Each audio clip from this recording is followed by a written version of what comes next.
ಎಲ್ಲರಿಗೂ ನಮಸ್ಕಾರ. ನೋಡ್ರಿ, ನಮ್ಮ ತಾಯಿ ಇದನ್ನು ನೆಲ್ಲಿಕಾಯಿ ಉಪ್ಪಿನಕಾಯಿನೂ ಒಂದು ಸಿಂಪಲ್ಲಾಗಿ ಮಾಡಿ ತೋರಿಸ್ಲಿಕ್ಕತ್ತಾರೆ ನಿಮಗೆ.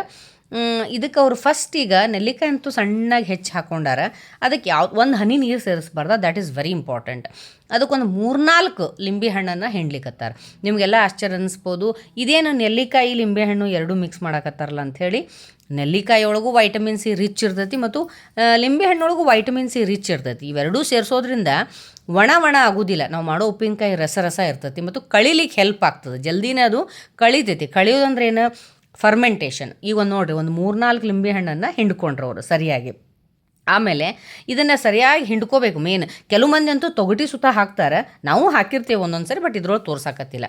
ಇಲ್ಲಿ ಸೈಡ್ ಅದಾವಲ್ಲ, ಈ ಬೀಜನ ಎಲ್ಲರೂ ಚೆಲ್ಬೇಕಂತಿದ್ರು. ಆದರೆ ನಮ್ಮ ಫಾದರ್ ಹೇಳಿದ್ರಕ್ಕೊಂದು ರೆಸಿಪಿ ಏನು ಮಾಡ್ಬೋದು ಅಂತ ಹೇಳಿದರೆ, ಇವನ್ನ ಸರಿಯಾಗಿ ಒಣಗಿಸ್ಕೊಂಡು ನನಗೆ ಕುಟ್ಟಿ ಪುಡಿ ಮಾಡಿಕೊಡು ಅಂಥೇಳಿ. ಅವ ನನಗೆ ಪಟ್ ಅಂತ ನೆನಪು ಬಂತು. ನಮ್ಮ ಟೆಕ್ಸ್ಟ್ ಒಳಗೆ ಹೇಳಿರುವಂಥ ಒಂದು ರೆಸಿಪಿ ನಾನು ನಿಮಗೆ ಆಮೇಲೆ ಇದನ್ನು ಮಾಡಿ ತೋರಿಸ್ತೀನಿ.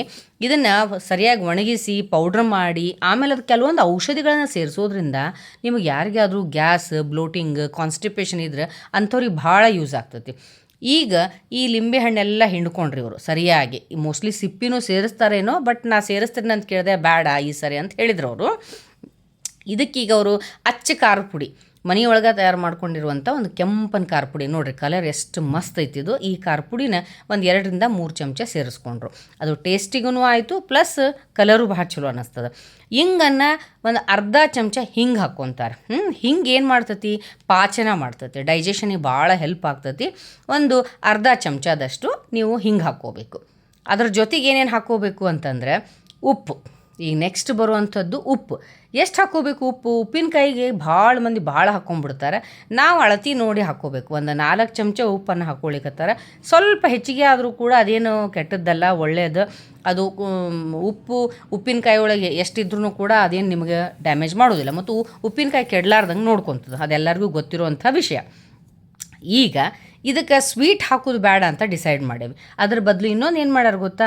ಸಾಸಿವೆ ಮತ್ತು ಮೆಂತ್ಯಕಾಳನ್ನು ಇವನ್ನ ಒಂದು ಲೆವೆಲಿಗೆ ಹುರಿದು, ಯಾವುದು ಎಣ್ಣೆ ಮತ್ತು ತುಪ್ಪ ಹಾಕ್ಲಾರ್ದಂಗೆ ಹುರಿದು ಸಣ್ಣಗೆ ಅದನ್ನು ಪೌಡ್ರ್ ಮಾಡಿ ಹಾಕ್ಕೊಂಡಾರ. ಇದು ಒಂಥರ ಘಮ್ ಅಂತ ವಾಸನೆ ಕೊಡ್ತದೆ ಮತ್ತು ಡೈಜೆಷನಿಗೆ ಮೆಂತ್ಯ ನೋಡ್ರಿ ಬಹಳ ಒಳ್ಳೆಯದು. ಅದು ವೈಟಮಿನ್ ಸಿ ಜೊತೆ ಸೇರ್ತು ಅಂತಂದ್ರೆ ನಮ್ಮ ಶುಗರ್ ಕಂಟ್ರೋಲ್ ಮಾಡೋಕ್ಕೂ ಬಹಳ ಹೆಲ್ಪ್ ಮಾಡ್ತೈತಿ. ಹಾಕ್ಕೊಂಡ್ರು. ಅದ್ರ ಜೊತೆಗೆ ಅರಿಶಿನ. ಎಲ್ಲೇ ನೀವು ಅರಿಶಿನ ಹಾಕೋತಿರಲ್ಲ, ಅದಕ್ಕೊಂದು ಚೂರ ಕಾಳು ಮೆಣಸು ಪೌಡ್ರು ಹಾಕ್ಕೋಬೇಕು. ಅದರೊಳಗೆ ಕಾಳು ಮೆಣಸಿನ ಪೌಡ್ರು ಪುಡಿನೂ ಐತಿ, ನಾ ಹೇಳೋದು ಮರೆತೆ.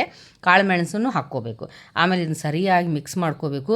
ಕೈಯಿಂದ ಮಿಕ್ಸ್ ಮಾಡೋಕ್ಕೆ ಹೋಗಬೇಡ್ರಿ, ಸುಮ್ಮನೆ ಅವೆಲ್ಲ ಅಷ್ಟು ಸರಿ ಆಗೋದಿಲ್ಲ. ಉಪ್ಪಿನಕಾಯಿ ಜಲ್ದಿ ಹಾಳಾಗ್ತದೆ. ಹಿಂಗೊಂದು ಚಮಚ ತೊಗೊಂಡು ಸರಿಯಾಗಿ ಇದನ್ನು ಮಿಕ್ಸ್ ಮಾಡ್ಕೋಬೇಕು. ನೀವು ಹದವಾಗಿ ಮಿಕ್ಸ್ ಮಾಡ್ಕೋಬೇಕು.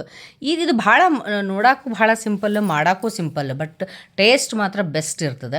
ಇನ್ಸ್ಟಂಟಾಗಿ ಮಾಡ್ಕೋಬೋದು. ಈ ಚಳಿಗಾಲದೊಳಗೆ ನಿಮ್ಮ ನೆಲ್ಲಿಕಾಯಿ ಭಾಳ ಸಿಗ್ತಾವೆ, ಇದನ್ನು ಮಾಡ್ಕೊಳ್ರಿ.